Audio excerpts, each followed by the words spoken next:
Salut, dimanche 17 novembre 2024. Il y a quelques jours, j'ai eu une fulgurance sur le temps.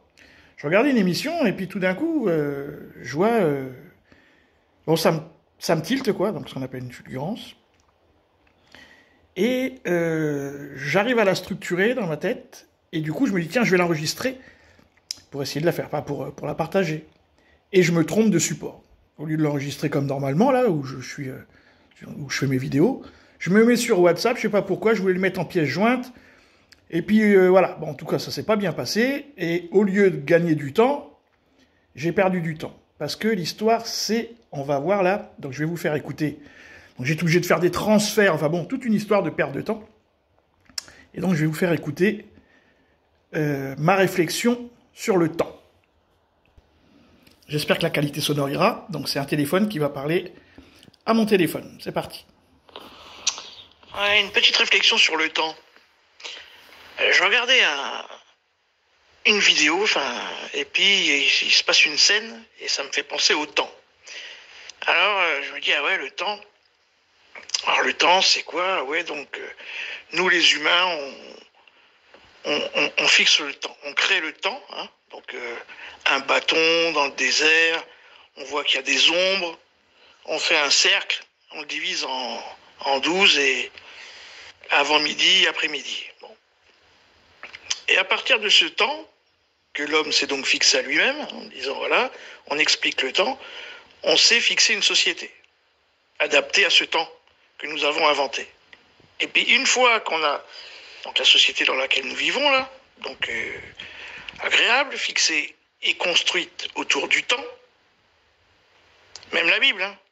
Premier jour, déjà ça commence mal, puisque pour qu'il y ait un jour, il faut qu'il y ait un soleil, bon, voilà. Tout ça c'est une histoire, mais ça commence, même la Torah, qui est le fondement de notre société occidentale, ça fonctionne sur le temps. Le premier dieu des Grecs, c'est Chronos. Chronos fait Zeus. Zeus, c'est un fils de Chronos. Donc le temps est le primordial. Là, l'être humain s'invente le temps, il s'invente une société basée autour du temps. Et une fois, donc la société dans laquelle on est là, et une fois qu'il domine le temps, il se dit, bah non, je vais faire un truc, je vais penser avec le temps humain l'univers. Et là, il commence, donc l'être humain, il commence à nous expliquer l'univers, les satellites, les machins, les constellations et tout. Bon. Vrai ou pas, hein, c'est pas ça le sujet, hein, c'est le temps. Alors qu'on est sûr d'une seule chose, c'est de notre forme. Parce que tout le reste, c'est inventé. On invente tout. Bon, ça s'appelle soleil, parce qu'on dit que ça s'appelle soleil, d'autres l'appelaient rat, d'autres l'appelaient... peu importe. On dit la Terre, il y en a qui l'appellent Gaïa, suivant où on est, toujours par rapport au temps, on appelle comme on veut. Mais la seule chose dont on est sûr, c'est notre forme. Et notre forme, c'est quoi donc? Deux bras, deux jambes, une tête et tout. La seule chose qu'on est sûr, encore une fois, c'est qu'on a une adaptabilité à cette planète de la race animale la plus importante.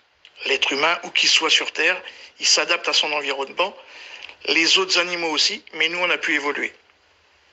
Ça, c'est la seule chose dont on est sûr. Et par cette évolution, on est arrivé à l'ultime sommet de l'évolution, qui est la création du temps. Et donc, l'être humain a créé une boucle sans fin. Il s'est inventé un temps. Dans ce temps, il crée une société. Il essaye d'expliquer le monde, l'univers, sur la forme du temps qui s'est créé. Il meurt, il recrée une boucle perpétuelle du temps dans la création. Mais encore une fois, la seule chose dont on est sûr, c'est la forme que nous sommes. Voilà. Et qu'on sait s'adapter extrêmement bien à cette planète.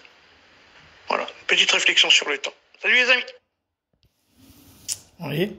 Alors c'est pas forcément facile à comprendre, mais cette histoire de temps, il est vrai que nous le sommes inventés. Et dès qu'on se le retire, parce que on a par exemple les milliardaires, hein, qui ont la possibilité d'abolir le temps en fait, et bien à ce moment-là, la vie n'est plus pareille, puisque vous avez tout votre temps. Et tout votre temps pourquoi? Pour vous. Donc à ce moment-là, vous commencez à naviguer dans d'autres mondes que le monde du salariat, du travail, de la servitude. Et puis bon, les autres on avait étudié, voilà quoi. Donc c'est une petite réflexion sur le temps. Et quand, comme disait Léo Ferré, et quand le temps va, tout s'en va. Salut les amis!